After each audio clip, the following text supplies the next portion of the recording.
Muling naging sentro ng atensyon si Vice President Sara Duterte, matapos ang ulat na hindi naman ito sumipot sa itinakdang pagdinig o ang tinatawag na mini-trial. Dahil dito, uminit ang diskusyon kung palpak nga ba ang naging hakbang ng komite ni Luistro. Kita sa mukha ng mga mambabatas ang pagkadismaya dahil sa patuloy na pag-iwas ng Vice Presidente sa mga tanong ukol sa budget at confidential funds. Ayon sa kampo ng II, walang basehan ang mga pag-atake sa kanya, habang ang mga kritiko naman ay nagsasabing ito ay paraan ng pagtakas sa pananagutan. Magtatagumpay kaya ang fishing expedition na sinasabi ng ilan o tuluyan na itong mababaliwala? Tutukan ng bawat kaganapan sa mainit na bangayang ito sa Kongreso.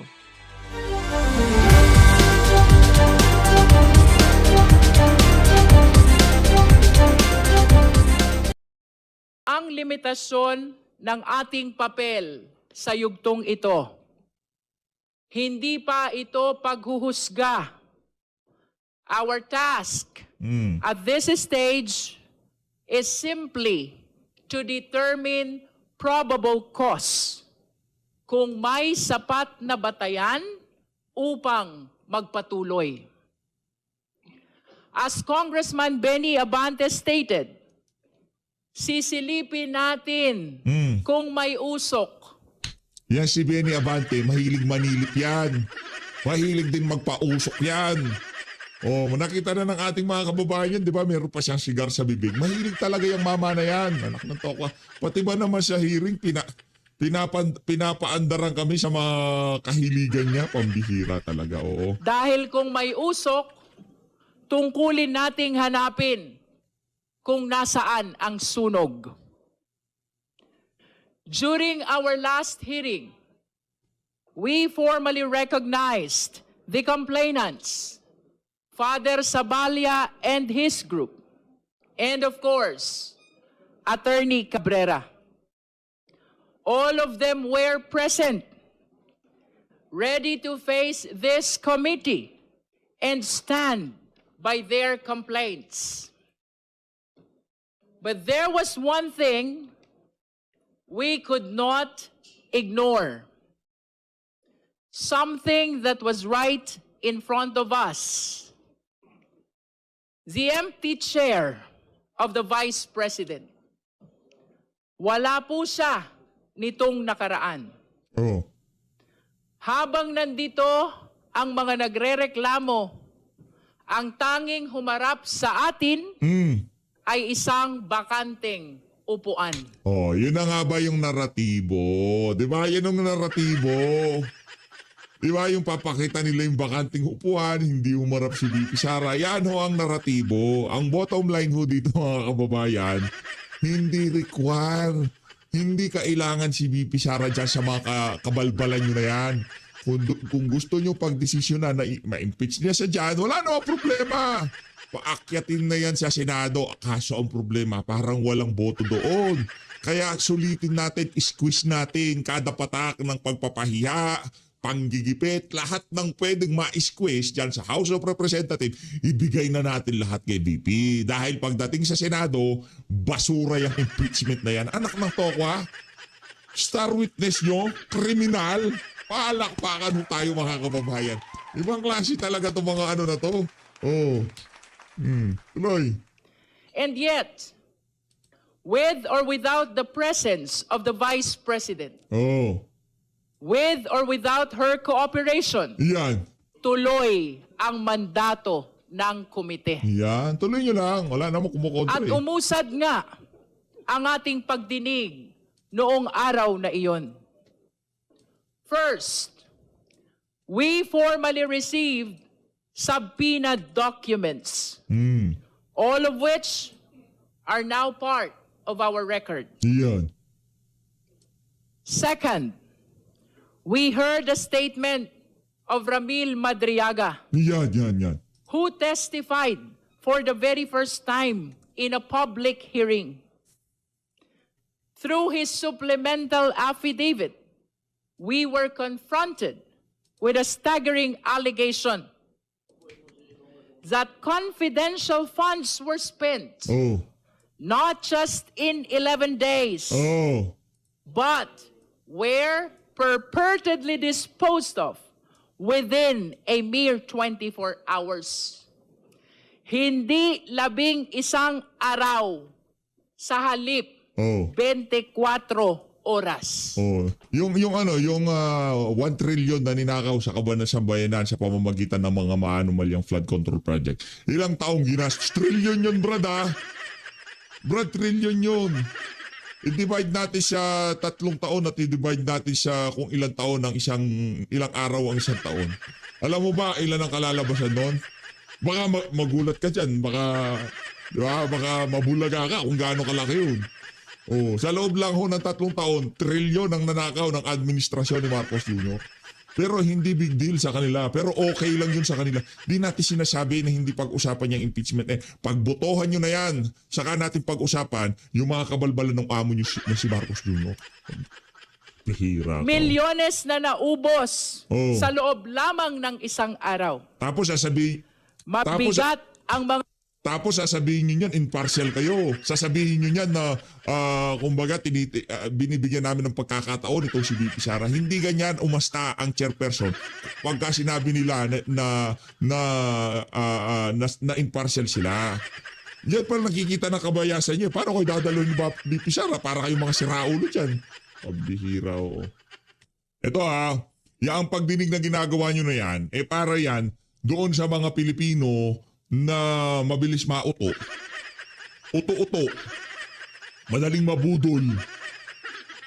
Galit na galit sa mga Duterte kahit wala namang ginawang masama sa kanila ang mga Duterte. Yun. Sila yun. Sila lang ang mapapaniwala nyo dyan.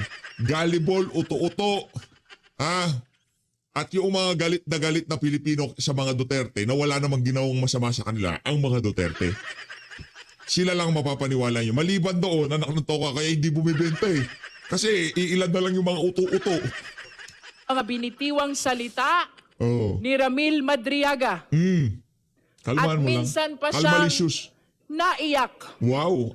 Habang- Kaya pala pinalagay mo sa record sa susunod na hearing, ibibida mo yung pag-iyak ng inyong tagapagligtas noong nagdaang hearing. Pambihira ka talaga, bakulaw. Yan. Ito na ho mga kababayan. Next hearing, alam ko na ibibida nitong mama na to. Itong mama. Mukha kasi lalaki, buwisit ka.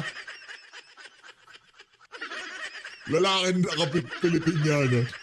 Ang binabasa ang kanyang supplemental affidavit.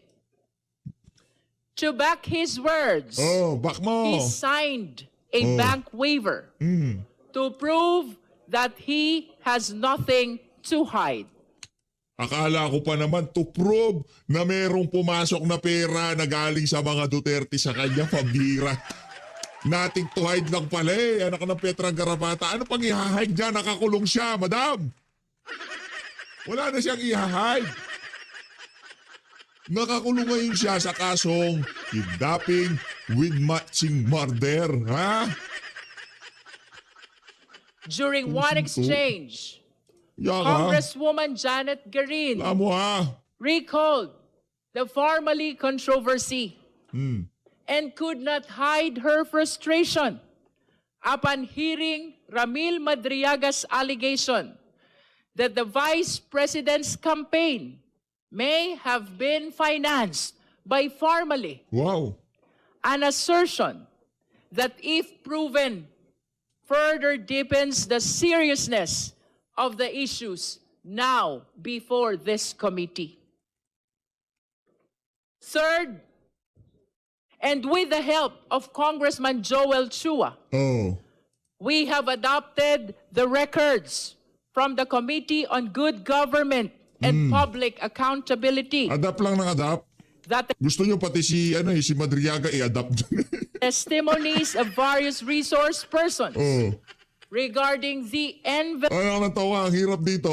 Ganap na ganap itong si Luistro. Tayo dito, tinotroll lang ho natin siya. At ang ating mga kababayan sa comment section, minumuhin siya. Hoy, wag ganon. envelopes Bihira, and the questionable receipts and other statements given in that legislative inquiry are now officially part of this impeachment process. Fourth, we heard from the NBI expert And their findings are very clear. Kinumpirma nila na base sa kanilang pagsusuri, several question signatures were actually signed by one and the same person.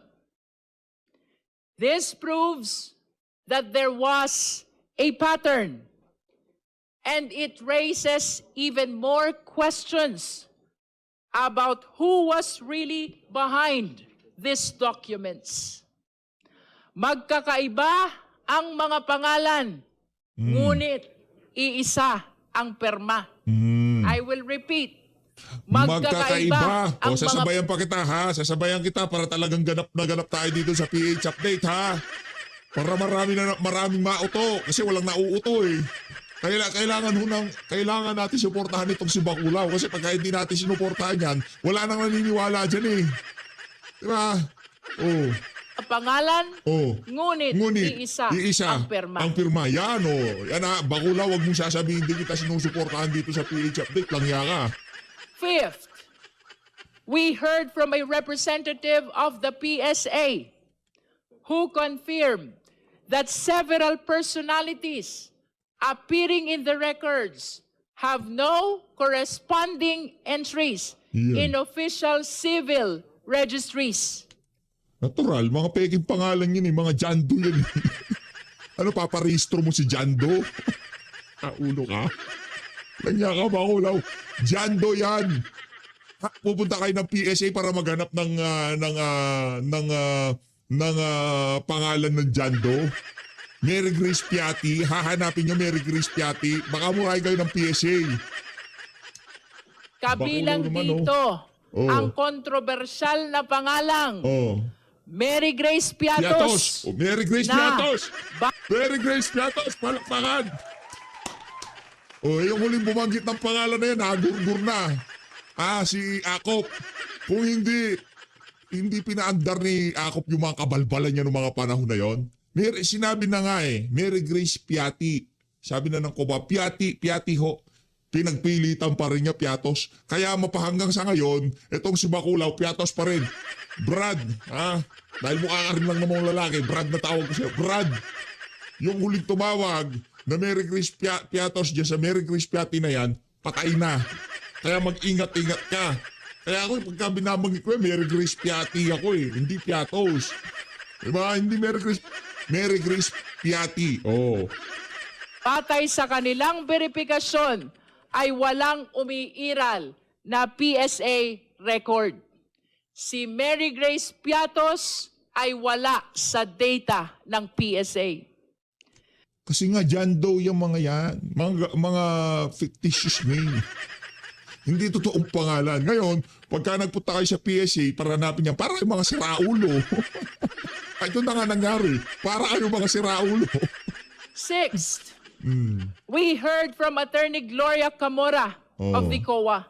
Yan. Who confirmed that the commission proper has resolved the Vice President's appeal on the notice of disallowance, effectively affirming that this allowance covering more than 73 million pesos. Hindi porket naglabas ng notice of disallowance siya COA, doon na natatapos yun. Aakyat pa ng Korte Suprema yan. Meron pang mga legal battle dyan. Kailangan pa patunayan yan na ika nga sa Korte Suprema. Paglalabanan pa yan. Paano nasabi ng COA? Siyempre kukusyonin yan ng kampo ni VP Sara. Bakit? Kasi wineweaponize. Hindi porket sinabi ng COA, kagad kailangan na maniwala na sambayan ng Pilipino. Ang COA kontrolado ng mga siraulo sa Malacanang. Luis Roa, kaaga-aga. Sika.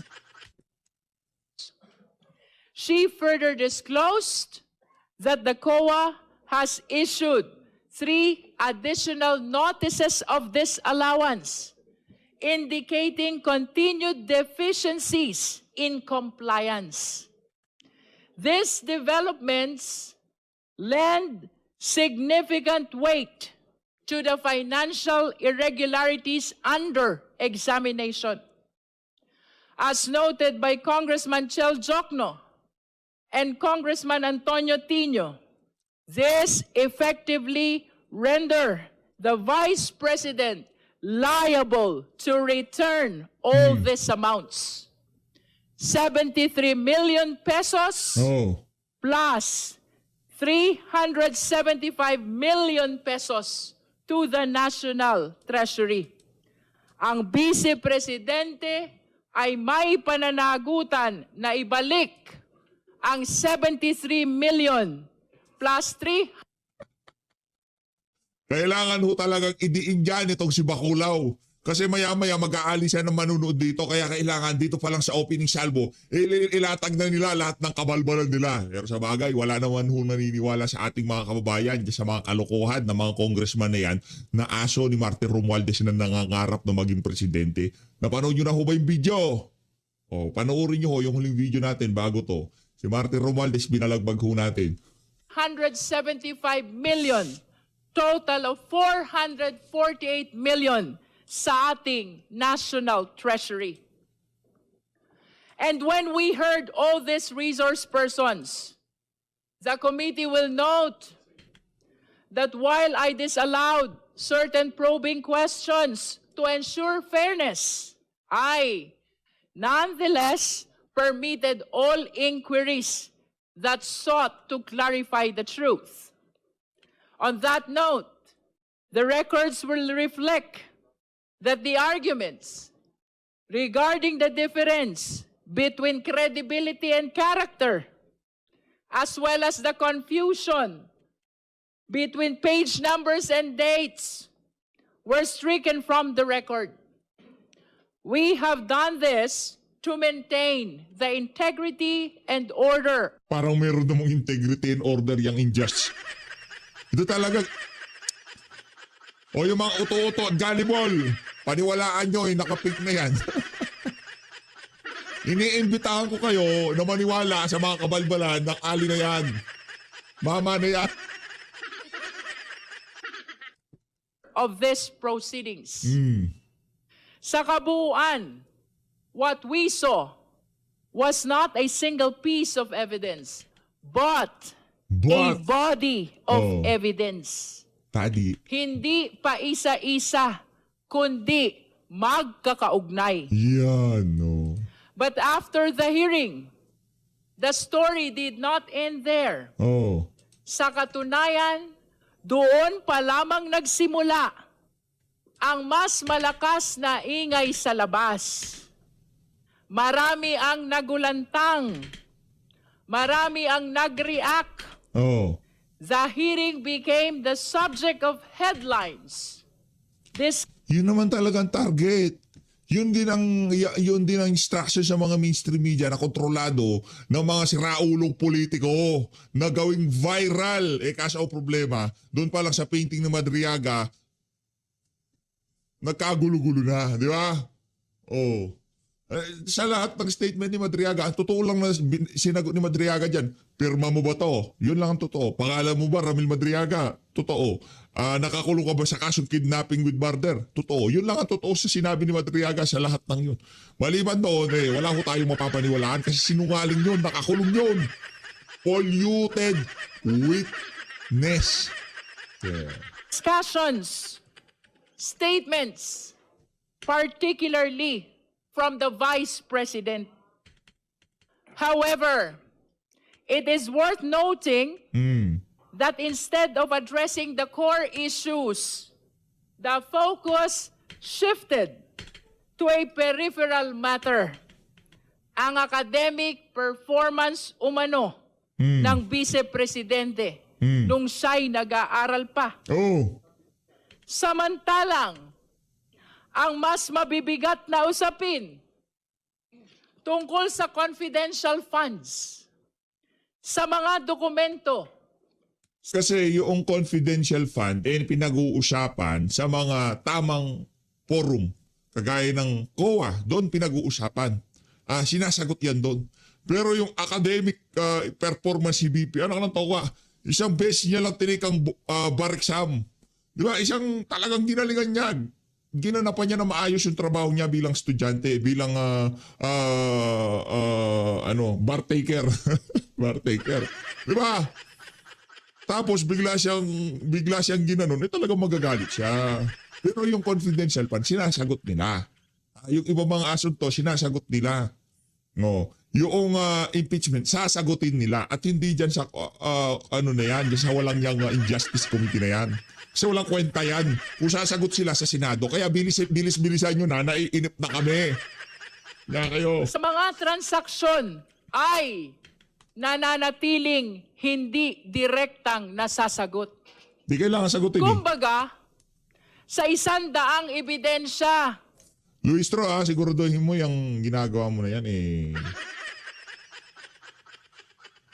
na yung mga nag-uutos sa'yo, ay sa bagay wala na mag-uutos sa'yo kasi naipit ka na dyan. 19th Congress pa lang, hawak ka na sa tumbong ng kung sino man ang may hawak sa'yo. Wala kang choice. Hindi na pwede si Joel Chua. Natural, ikaw naman ngayon. No. Sa ayaw sa gusto mo, hawakan mo yung committee na yan. Sa ayaw sa gusto mo, gagawin mo lahat ng gustong mangyari ng kung sino man ang handler mo. Good luck na lang sa'yo next administration. isa lang ang pinupunteriya. Let me be clear.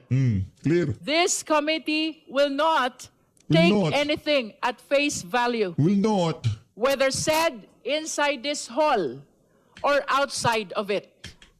Hindi tayo basta maniniwala sa ingay. We will evaluate everything dahil ang katotohanan ay hindi matatagpuan sa mga press release.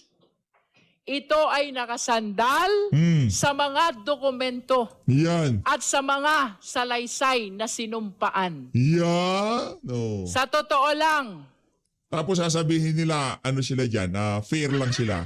Binibigyan nila ng pagkakataong babuyin si VP Sara, yun. nagos na nga tayo. Oh. Tila ginagaslight pa tayo. Nag-ghost ng Ang gaslight. mas mahalagang tanong Dami mong alam, ay bakulaw. kung nasaan Langya ka. ang pera. Ngunit ang sagot sa Nasa maleta. Ako nasasagot sa'yo, yung pera ay nasa maleta. Ngayon, kung ayaw mo maniwala na nasa maleta, ang tanong dyan, baka isa ka sa mga nakatanggap ng maleta. Kaya ayaw mong maniwala na nasa maleta. Huwag kang mag-alala, Jinky Luistro, kung kayo hawak nyo ang beat, kami, hawak namin ang katotohanan. Hawak namin hawak ng sambayan ng Pilipino kung sino nga ba ang tunay na nagnakaw sa pondo ng sambayanan. Hawak yan ng ating mga kababayan. Okay? Hawak niyo na ang beat, walang problema.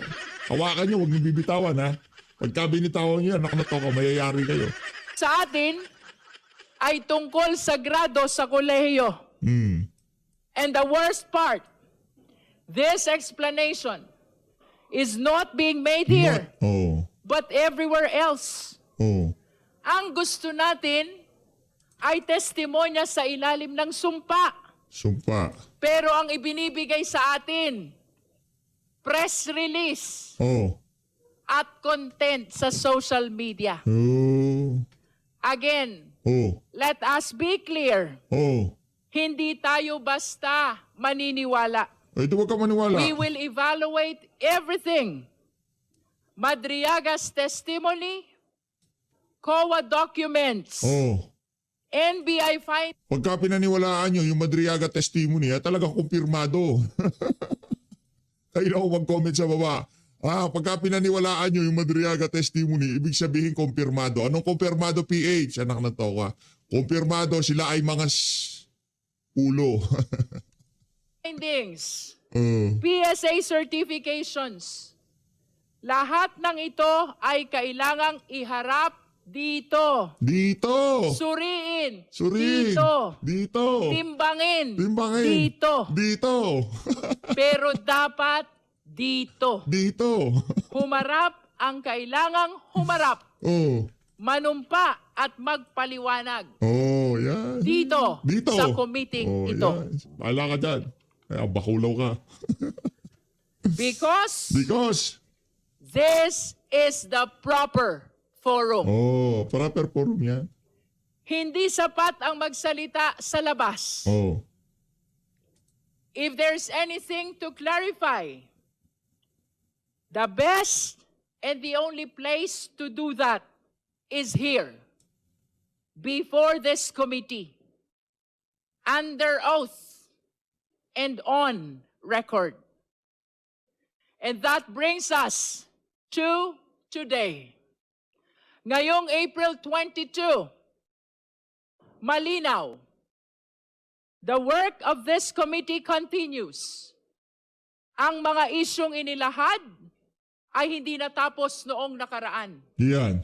Today, we expect further evidence Yan. Further from evidence. the Office of the Ombudsman, Yan.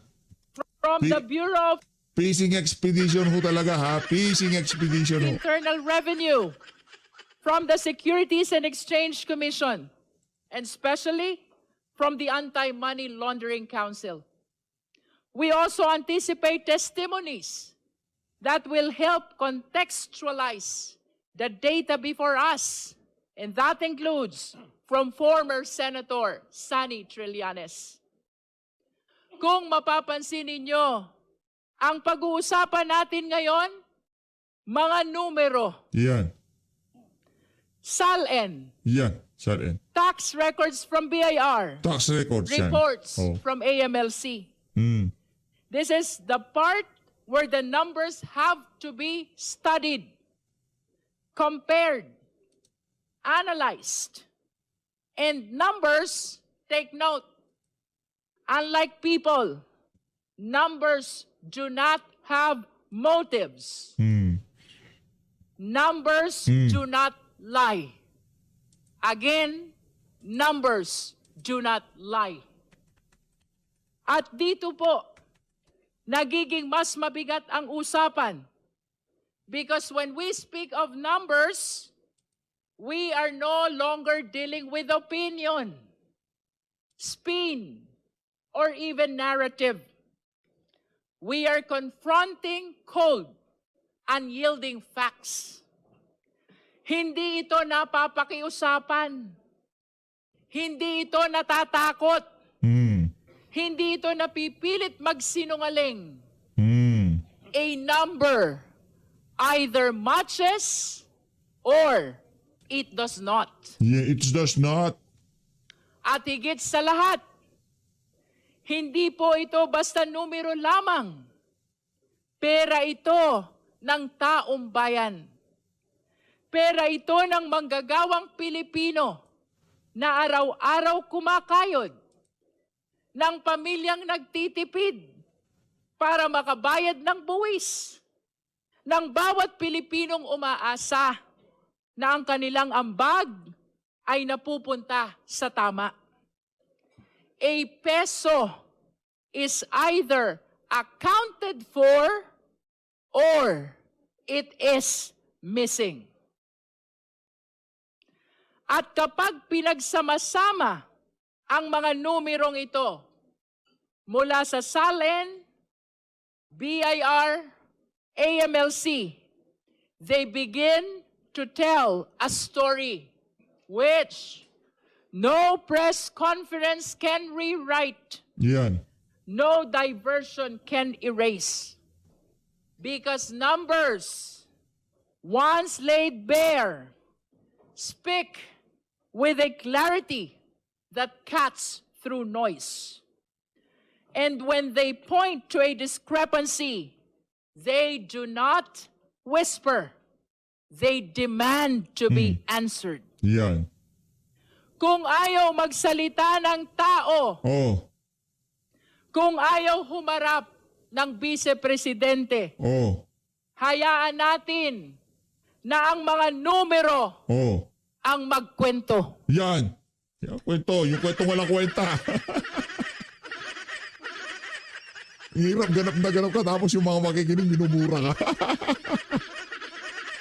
Sa hearing na Oh. ito, Yan. we shall therefore enter Oh. the territory of forensic truth. Forensic tour tayo. Ano talaga, fishing expedition tayo dyan.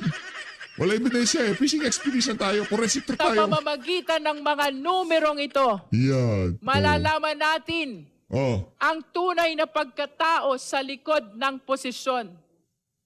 Siya ba Siya ay ba? tunay na public